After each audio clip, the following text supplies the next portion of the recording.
트럼프 미국 대통령이 예고한 상호 관세가 오늘 오후 1시부터 발효됩니다.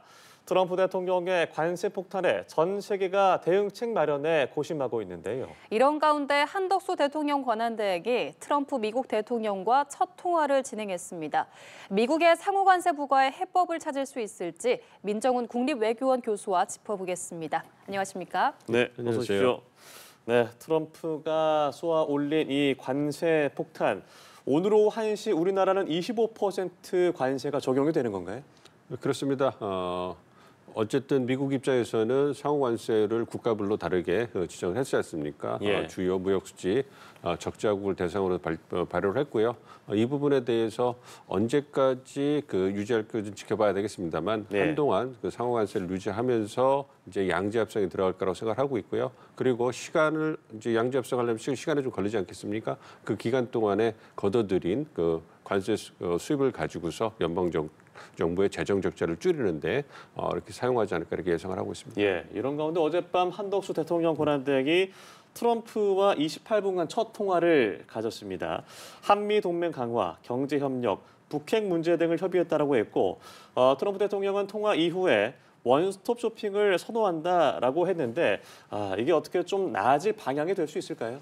좀 지켜봐야 될 것 같습니다. 우선 어제 트럼프 대통령하고 우리 한덕수 권한대행하고 통화하신 거는 굉장히 좀 긍정적으로 보고 있습니다. 한동안 우리 국내 정치적 혼란으로 인해서 한미 간의 리더십 차원에서 소통이 없었던 것 때문에 많은 우려가 있었던 게 사실이거든요. 그런 부분을 어느 정도 일축할 수 있었기 때문에 긍정적으로 보고 있고요. 말씀해 주신 것처럼 트럼프 대통령이 원스톱 쇼핑, 그러니까 한미 간의 주요 현안을 모두 포괄적으로 하나의 패키지로 해서 협상을 하고 싶다 이런 얘기를 하고 있는데 이것이 우리에게 득이 될지 실이 될지는 좀 지켜봐야 될 것 같습니다. 트럼프 대통령 입장에서는 취임 초기에 정책적 성과를 내기 위해서 이제 무역수지 적자를 줄이고 어떤 현안들을 해결해서 미국 유권자들에게 홍보하고 싶은 이런 정치적 욕구가 있을 거예요. 그런데 이제 우리 입장에서는 이것이 패키지로 들어오게 되면 사안별로 우리가 가질 수 있는 이해관계가 다르기 때문에 과연 미국과 패키지로 협상을 하는 것이 우리에게 어떠한 득이 될지는 꼼꼼히 따져보고 그러한 부분을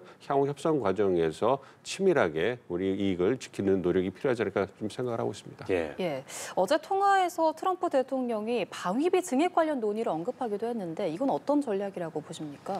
아무래도 트럼프 대통령이 갖고 있는 한국과 관련돼서 중요한 문제의식을 이제 표출했다. 물론 지난해 말에 바이든 행정부 말기에 향후 5년간의 한미 간의 SMA 어떤 방위분담 협정이 완료가 되긴 했습니다만 이 부분에 대해서 트럼프 대통령이 잘못된 협정이다 주장을 하면서 다시 재협상을 요구할 가능성이 크다.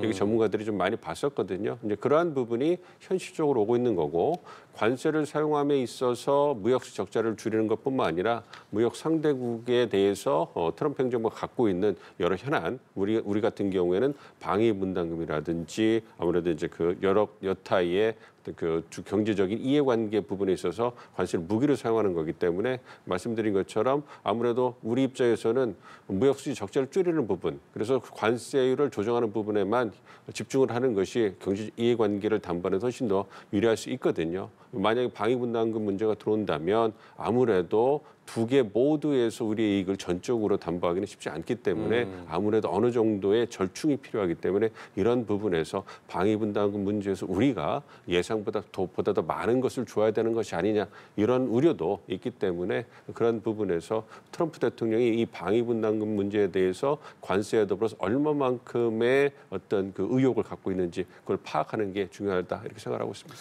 그럼 트럼프 입장에서는 25% 상호 관세를 좀 낮춰주는 것보다도 일단 방위비 분담금을 좀 증액시키는 것에 대해 좀 집중을 할 수 있다라고 보시는 건가요?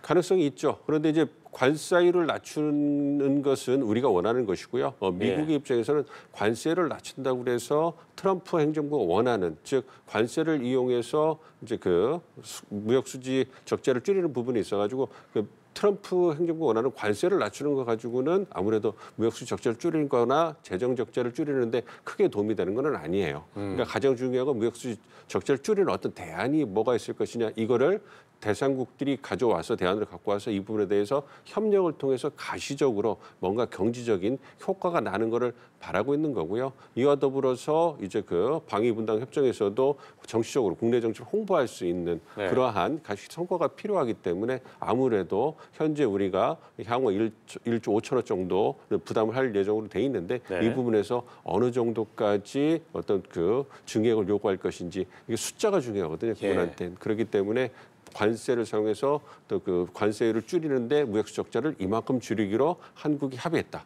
방위 분담금 문제에 있어서도 이만큼 증액하기로 한국과 합의했다. 이거를 트위터라든지 아니면 트루스 소셜에 올려야 될 것이기 때문에 이러한 부분에서 그러한 숫자를 어떻게 우리가 증액에서 최소화할 수 있을지 그게 관건이다 이렇게 생각합니다. 트럼프가 뭐 일기 때도 얘기가 나왔습니다만 지금 이제 1조 5천억으로 이제 지난 바이든 정부 때 계약을 맺었는데 어느 정도까지 제한을 할 거라고 보세요? 그러니까 트럼프 대통령은 뭐 100만 달러까지 우리가 100만 달러 제공해야 된다. 이렇게 쉽게 말하면 우리가 이제 10배 정도 되는 거거든요. 아니, 우리가 뭐 10조 정도는 부담해야 된다. 이런 얘기를 하고 있는데 그거는 터무니없는 것이고요. 그러니까 사실 정상 차원에서는 정치적으로 그렇게 주장을 할 수 있지만 실무 차원에서 협상을 하면 그게 증액할 수 있는 근거가 없습니다. 항목도 부족하고요. 그렇기 때문에 이게 1조 5천억 하는 것도 우리가 3개 항목에 있어서 주한미군의 어떤 비용을 갖다 우리가 대신 지불해주고 있는 거거든요. 근데 그 항목을 늘리지 않고 이제 그 비용을 급격하게 늘리는 것은 사실상 불가능합니다. 그렇기 때문에 1기 행정부 때도 이러한 그 항목을 늘리자고 미국 측에서 요구를 했는데 우리 측이 거부하고 잘 선방을 했습니다. 그러니까 이번에도 트럼프 대통령은 자기 목표치 그러니까 뭐 10조라든지 5조 같은 것을 먼저 그 트위터 올리고 그 부분에 대해서 이제 실무진에게 증액을 하라고 압박을 하겠죠. 그 부분이 이제 우리 실무에서 들어올 텐데 근거가 부족하기 때문에 실무 협상에서는 우리가 잘 선방을 할 수 있습니다. 그럼에도 불구하고 한미 간의 관계를 고려해서 어느 정도는 양보를 해줘야 되는 절충해야 되는 그런 부분이 있고 그 절충한 대가로 우리가 무엇을 얻을 수 있을 것이냐 이런 부분이거든요. 그러니까 소폭의 증액은 불가피하다 이렇게 생각을 하고 있고 그 어떤 그 대가로 우리는 무엇을 조용하게 얻어낼 수 있을 것이냐 요거에 집중하는 것이 보다 현실적이다 이렇게 생각하고 있습니다. 예, 우리 시간으로 오후 1시부터 이 상호관세가 발효됩니다. 우리나라의 상호관세 25%가 부과되는 건데 그동안 이 트럼프의 협상 방식을 보면 자기가 원하는 것보다 높은 수치를 부르고 협상에 나서는 방식을 택했었잖아요. 그럼 우리나라는 지금 이 시점에서 어떤 전략을 취하는 게 좋을까요? 지금 정의인 통상본부장과 팀께서 이제 워싱턴을 방미하셨잖아요. 하실 거기 때문에 아무래도 어떤 카운터파트와 만나서 미국 측이 원하는 것이 무엇인지 다시 한번 의견을 주고받아야 할 거라고 생각을 하고 있습니다. 아직 정치적인 공백이 끝나지 않은 상황에서 어떤 대단한 파격적인 제안을 해서 그 부분을 미국 정부가 받아들여 가지고 우리가 관세를 낮추는 이렇게 나가기에는 아직 무리가 있거든요. 그렇기 때문에 아무래도 상호 관세를 낮추기 위해서 한미 간에 어떠한 의견 교환을 하고 절충할 수 있을 것이냐 이 부분에 대해서 이제 논의를 할 거라고 생각을 하고 있고요. 우리 정부 입장에서는 밝혀진 걸 보면 에너지 어떤 수입을 더 늘린다든지 이걸 통해서 무역 적자를 줄이려고 하는 노력 그리고 이제 미국 정부에서도 원하고 있는 알래스카 천연가스 파이프라인 프로젝트에 우리가 좀 투자를 하는 부분 그래서 일본과 대만과 함께 투자하는 부분에 대해서 이제 논의를 하고 있거든요. 그 부분이 이제 트럼프 행정부가 한국에게 상호 관세를 인하해 줄 수 있는 좋은 대안이 될 수 있다 이렇게 계속 이제 운을 띄고 있거든요. 그렇기 때문에 무엇보다도 무역 수지 적자를 줄이는데 관세 부과한 일차적 목적이 있습니다. 그렇기 때문에 우리 정부 입장에서는 어떻게 하면 미국이 한국에 대해서 갖고 있는 무역 수지 적자를 줄일 수 있을 것이냐. 그것이 이제 에너지 수입이 될 거고요. 이와 더불어서 이제 또 다른 이제 당근으로서 이제 프로젝트에 참여한다든지 조선업의 어떤 협력을 한다든지 이런 부분을 통해 가지고 즉 우리의 어떤 국내적인 이익에 크게 제약을 받지 않으면서 미국과의 협력을 증진할 수 있는 방안을 이제 우선적으로 제안을 하고 그에 대한 피드백을 받으면서 논의를 진전시켜 나가고 최종적인 결정은 신정부가 들어왔을 때 정상 차원에서 이제 이루어지지 않을까 이렇게 예상을 하고 있습니다. 예, 이렇게 협상에 나서고 있는 여러 나라들과 달리 중국은 보복 관세로 대응을 하면서 정면 충돌 양상을 보이고 있습니다. 그런데 트럼프 대통령의 관세 정책을 밀어붙일수록 중국만 유리해진다라는 분석도 있던데 그 이유가 뭔지 그리고 협상의 여지는 남아 있는지 궁금합니다. 우선 그 중국 입장에서 미국과 무역 전쟁을 하는 것은 힘든 일이에요. 중국이 뭐 아무리 그 경제 대국이라 하더라도 미국과의 관계를 보면 상대적 약자이기 때문에 중국 정부의 내세우는 메시지를 보면 원칙을 강조하고 거기에 따른 대응을 하겠다. 즉 미국이 부당한 관세를 부과하면 중국도 어떤 그 국내적 이익을 지키기 위해서 대응을 하겠다. 그래서 이에는 이, 눈에는 눈, 강대강 대치를 하겠다. 이럼에도 불구하고 미국이 불공정한 처우를 중국에 하고 있고 그러한 것을 폐기하고 중국은 대화할 준비가 됐다 이런 얘기를 하거든요. 예. 그거는 중국이 상대적 약자라는 것을 여실히 보여주는 거예요. 그렇기 때문에 이 무역 문제에 있어서는 중국도 일정 부분 출혈을 감수하고 미국과 강대강한 대치를 하는 겁니다. 아무래도 가장 무역수지 적자 규모에 있어서 제일 큰 그 국가고요. 그리고 아무래도 미중 전략적 경쟁이 진행되고 있기 때문에 기싸움이라고 할까요? 밀리지 않아야 되는 모습도 보여줘야 될 거고 예. 그것이 국내적으로 국제적으로 중국 위상을 유지하는 데 굉장히 중요한 겁니다.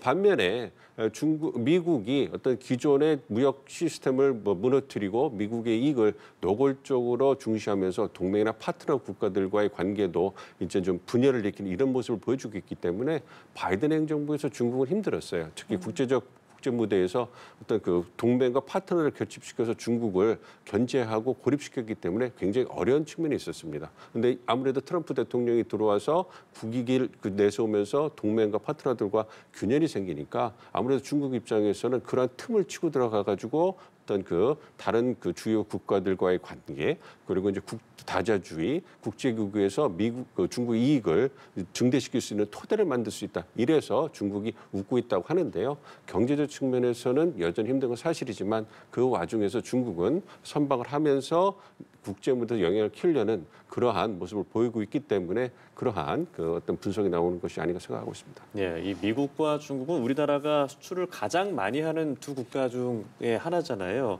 이렇게 싸움이 장기화되면 우리나라에 미칠 영향도 굉장히 클 것 같아요. 힘들죠. 예. 우리처럼 개방형 통상 국가, 즉 수출로 먹고 사는 국가 입장에서는 두 개의 거대한 공룡이 싸우는 것은 상당히 우리에게 부정적 영향을 줄 수 있습니다. 예. 단기적으로는 우리가 갖고 있는 체력을 바탕으로 해서 좀 버틸 수 있다고 합니다만 중장기적으로 본다면 통상을 중시하는 우리 국가 입장에서 쉽지 않거든요.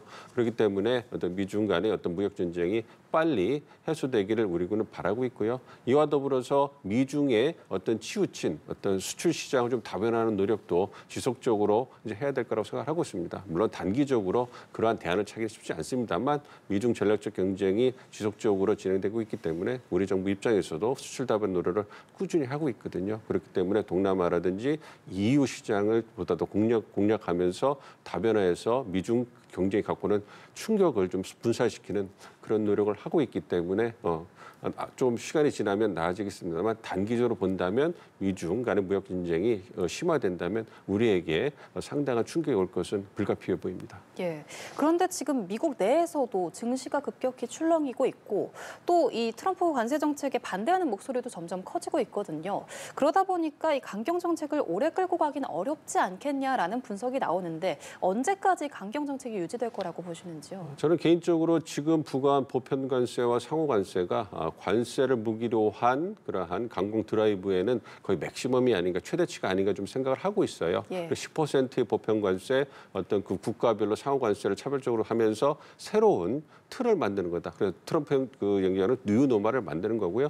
이 틀을 하에서 이제 양자 협상을 통해 가지고 관세를 인하하거나 무역 수지 적자를 줄이려는 노력을 할 거기 때문에 시간이 한 3달 정도는 걸리지 않을까 좀 생각하고 있습니다. 그래서 트럼프 고위 관료가 향후 4, 5월이 굉장히 바쁠 거고 6월까지도 바쁠 수 있다 이런 얘기를 했기 때문에 트럼프 행정부 입장에서도 이러한 양자 협상을 길게 끌고는 쉽지 않을 거예요. 왜냐하면 말씀해 주신 것처럼 미국 국내적으로 반발이 저항이 굉장히 크게 일어나고 있기 때문에 정책적 기조를 바꾸진 않겠지만 예. 양자 협상을 빨리 해서 뭔가 현실적인 대안을 보여주는 이러한 정치적 드라이브의 속도를 내기는 충분한 촉진자가 된다고 생각을 하고 있습니다. 그렇기 때문에 취임 100일 플랜을 통해서 정책적 결과를 홍보하기 위해서 최대한 빨리 영장합성을 끝내가지고 미국 국민들도 납득할 수 있는 결과를 내줄 거라고 생각하기 때문에 제가 생각할 때는 더 심각한 문제, 미중 간의 기싸움은 한동안 지속되겠지만 더 심각한 어떤 관세 전쟁이 일어나지 않고 조정되는 국면으로 가면서 이제 어느 정도 현실화되지 않을까. 그럼에도 불구하고 이제는 조금 더 다른, 즉 관세율이 좀 더 올라가서 우리에게 보다 불편한 무역 환경이 만들어지는 것은 불가피하다 이렇게 생각하고 있습니다. 예, 수출로 먹고 사는 우리나라 입장에서는 어떻게 보면 큰 위기가 아닐까 싶은데 우리나라는 뭐 대내외적으로 여러 가지 뭐 변수들이 남아 있습니다. 어떤 돌파구가 있을까요?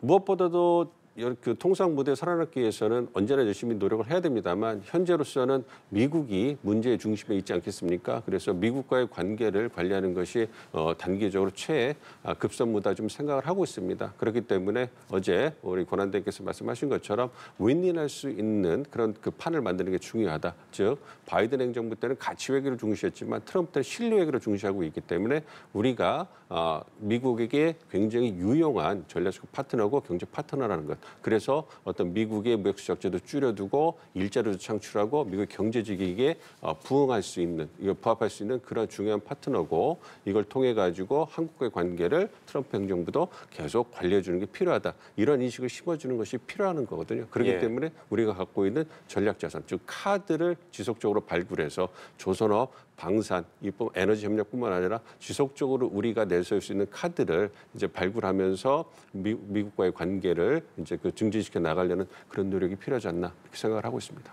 예, 알겠습니다. 지금까지 민정훈 국립외교원 교수와 함께했습니다. 오늘 말씀 고맙습니다. 고맙습니다.